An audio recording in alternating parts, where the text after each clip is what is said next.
Kecanggihan teknologi hanya hadir untuk memberikan ancaman bagi dunia kerja. Sejumlah pekerjaan manusia akan digantikan dengan komputer.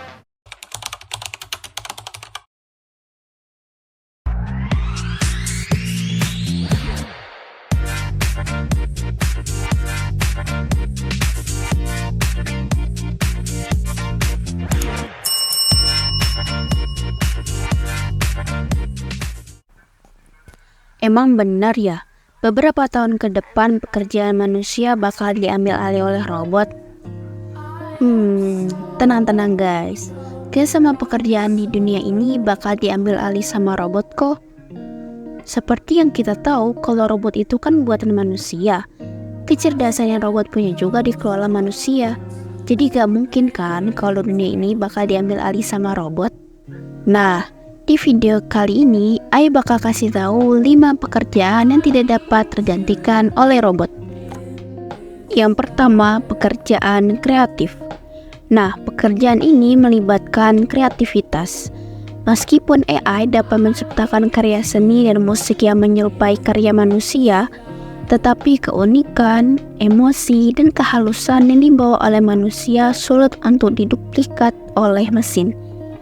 Kemampuan manusia untuk menggemukkan imajinasi dan pemahaman dalam menciptakan karya seringkali mempengaruhi dan terhubung dengan pengalaman manusia dalam kehidupan sehari-hari. Contohnya, seniman. Mereka menggunakan berbagai media dan teknik untuk mengekspresikan ide, emosi, dan pandangan mereka melalui karya seni. Lalu ada musisi. Musisi menggunakan kreativitas mereka dalam menciptakan melodi, harmoni, dan lirik yang menggugah perasaan pendengar. Lalu ada penulis. Mereka menggunakan kreativitas dalam merangkai kata, menciptakan karakter, dan membangun narasi yang menarik bagi pembaca. Desainer. Mereka menggunakan kreativitas dan pemahaman tentang estetika untuk menciptakan desain yang fungsional, menarik, dengan kebutuhan pengguna. Lalu arsitek, mereka menggunakan kreativitas dalam merancang struktur, tata letak, dan elemen visual yang menciptakan lingkungan yang menyenangkan dan fungsional bagi penggunanya. Kedua, pekerjaan yang membutuhkan empati. Pekerjaan ini membutuhkan empati yang melibatkan kemampuan untuk memahami, merasakan, dan merespon perasaan. Empati adalah kemampuan untuk menghubungkan diri dengan orang lain, serta memperhatikan dan merespon terhadap situasi dan perasaan. Seperti yang kita tahu, empati juga bisa dibilang sebagai rasa kemanusiaan antar individu dan individu yang lainnya. Contohnya, guru. Mereka perlu menggunakan empati untuk memahami kebutuhan dan perasaan siswa. Lalu ada dokter. Mereka perlu menunjukkan empati dalam memahami kondisi pasien, memberikan dukungan, dan menyediakan perawatan yang sesuai. Lalu ada hubungan masyarakat.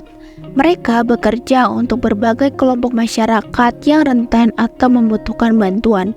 Mereka menggunakan empati untuk memahami latar belakang dan perjuangan individu atau kelompok yang mereka layani. Lalu ada psikolog. Mereka menggunakan empati untuk memahami pengalaman dan perasaan klien. Yang ketiga, pekerjaan kepemimpinan. Pekerjaan kepemimpinan melibatkan tanggung jawab untuk mengarahkan, memotivasi, dan mengelola individu atau tim dalam mencapai tujuan. Contoh, CEO. Mereka bertanggung jawab untuk memimpin tim eksekutif, menjalin hubungan dengan pemangku kepentingan, dan menjaga kinerja serta keberlangsungan perusahaan.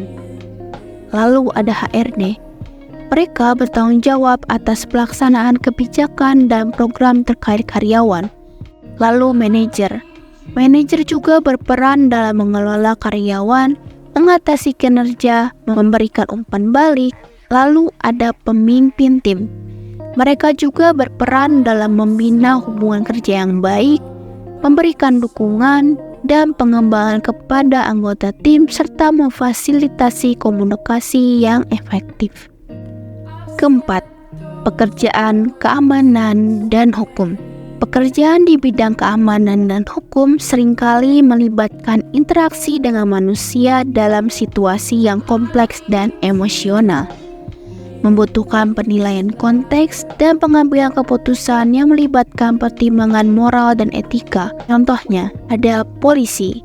Mereka melakukan patroli, menyelidiki kasus, menangkap tersangka, dan memberikan bantuan dalam situasi darurat. Lalu detektif, mereka melakukan penyelidikan lebih mendalam terkait kasus-kasus kejahatan, mengumpulkan bukti, menganalisis informasi, lalu ada petugas keamanan. Mereka melakukan pemantauan, mengatur akses, dan merespons situasi keamanan yang mungkin timbul. Yang kelima, pekerjaan fisik. Pekerjaan ini menuntut keterampilan fisik, keahlian teknis, pemahaman tentang bahan atau baku. Contohnya, penjahit.